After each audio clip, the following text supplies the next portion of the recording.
কিছুজন রয়েছেন আমাদের নেটপাড়ায় জায়গা পান না পটি মানে টয়লেট করতে, এসে ওই নেটপাড়ায় এসে টয়লেট করেন। তো এই সৌমি ঘোষ একটি পোস্ট করেছিলেন এবং সেই গানে কয়েকটা ব্যক্তি এত তুলোধনা করেছিলেন, আমি সেখানে গিয়ে একটা কথা বলেছিলাম এবং আমাকেও শেষ পর্যন্ত শেষমেশ তুলোধনা করেছিল।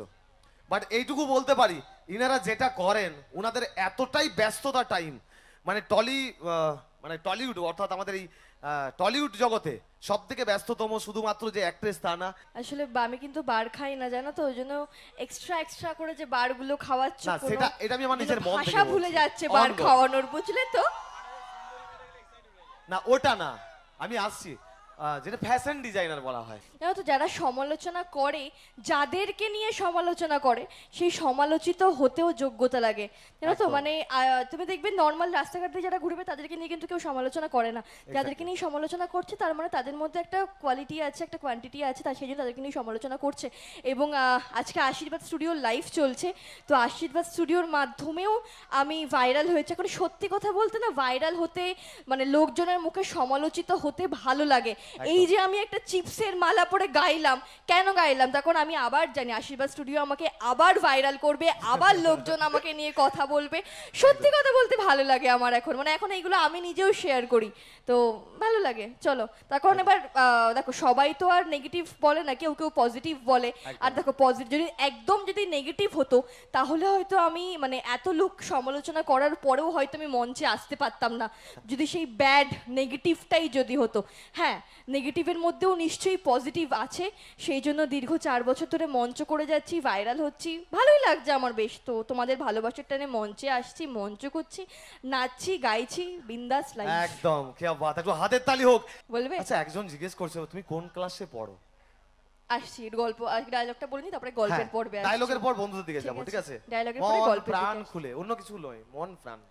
আচ্ছা, তো আমার আসল নাম তো সৌমি। তো আমাকে অনেকেই উর্মি নামে চেনে, তার কারণ অগ্নিরূপমা সিরিয়ালটা ভীষণ পপুলার হয়েছিল। তো তাহলে একটু উর্মি হয়ে যাব আমি, ঠিক আছে? তো উর্মি হয়ে ডায়লগটা বলার পরে আমাকে বলবে তোমাদের কাকে বেশি ভালো লাগছে। মানে এই যে আজকে আমি তোমাদের সামনে এসেছি, সৌমি আমাকে বেশি ভালো লাগছে, নাকি এই যে ধরো এক্ষুনি আমি উর্মি হয়ে যাব বা টিভির পর্দায় উর্মিকে দেখেছো, উর্মিকে বেশি ভালো লাগতো? ডায়লগটা বলার পরে আমাকে বলবে, ঠিক আছে? শোনো মা, তুমি কি ভেবেছ তোমার বড় মেয়ে নিরুপমা দত্তের সাথে আবির রয় চৌধুরীর বিয়েটা দিয়ে তুমি খুব ভালো কাজ করেছো? আমি বলছি, তোমার বড় মেয়ে নিরুপমা দত্ত কোনোদিন এই বিয়েতে সুখী হবে না, আমি ওকে সুখী হতে দেব না। বড় রয় চৌধুরী বাড়ি থেকে তোমার বড় মেয়েকে টেনে হিচড়ে নিচে নামাবো, আবিরকে বিয়ে করব আমি, এই উর্মিমালা দত্ত। মোহিনীসের মডেল হব আমি, এই উর্মিমালা দত্ত। রয় চৌধুরী বাড়ির বড় বউ হব আমি, এই Urmimala Dutta. It's my challenge মা। Thank you. কাকে বেশি ভালো লাগছে, সৌমিকে না উর্মিকে? সৌমিকে তো একদম। উর্মিকে ভালো লাগলে কিন্তু বিপদ আছে। উর্মিকে ভালো লাগলে উর্মি তাহলে এক্ষুনি বলে দেবে যে যদি ভুলভাল কমেন্ট করেছে এখান থেকে এক্ষুনি কেটে পড়বো। হ্যাঁ, ফোনে যে কানের ফোনটা যে নিয়ে আসো তাকেই বলছি, ভুলভাল কমেন্ট হবে না, সুস্থভাবে বসবে। একদম, আমরা সুস্থ সমাজের কিন্তু মানুষ। তো চলো, আচ্ছা এরপরে কি হবে? ডায়লগ তো হলো, প্রথমে নাচ হয়েছে, গান হয়েছে, পরপর 3টে ডায়লগ হয়েছে। এরপর আমার বন্ধুগুলোকে একটু গল্প করতে হবে, তাই তো? বন্ধুদের সাথে, হ্যাঁ